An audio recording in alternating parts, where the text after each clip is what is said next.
Alors notre sujet du jour, ça va être l'hypersensibilité. Et là aussi, il peut y avoir une confusion de genre.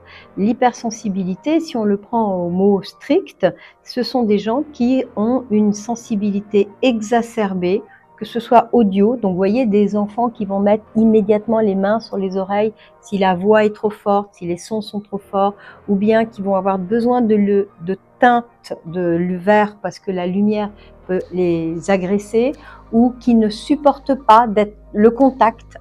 C'est parfois à partir de cela qu'on va découvrir d'autres troubles, mais quand on entend parler aujourd'hui d'hypersensibilité, c'est plutôt l'hypersensibilité émotionnelle, c'est-à-dire quelqu'un qui réagit très vite par des pleurs, par des manifestations à des émotions.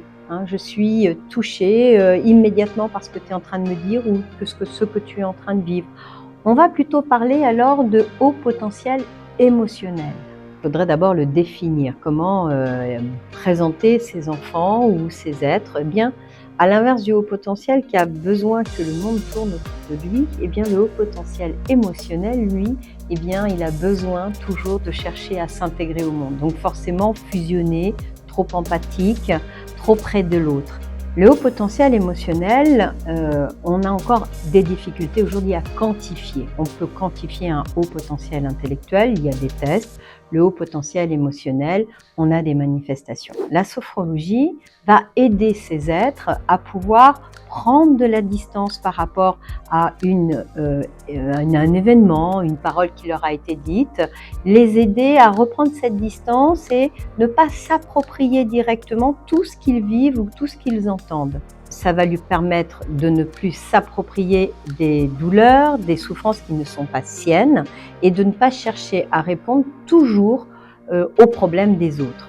Ainsi, il va être moins fatigable, retrouver son énergie, sa joie de vivre et peut-être développer d'autres qualités comme d'être leadership grâce à toutes ces capacités qu'on va apprendre à gérer, déplacer, utiliser pour pouvoir tirer le meilleur de tout ce potentiel émotionnel.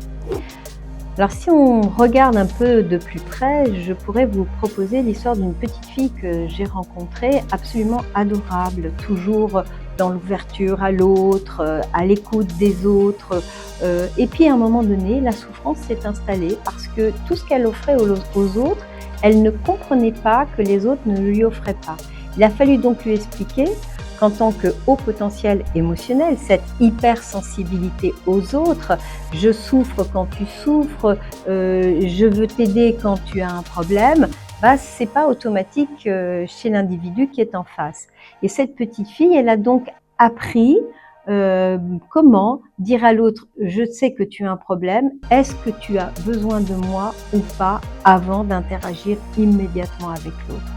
Et là, elle réapprend à faire sa place dans le monde, à retrouver sa justesse au cœur d'un groupe et de ne pas être toujours peut-être omniprésente dans tout ce qui se passe.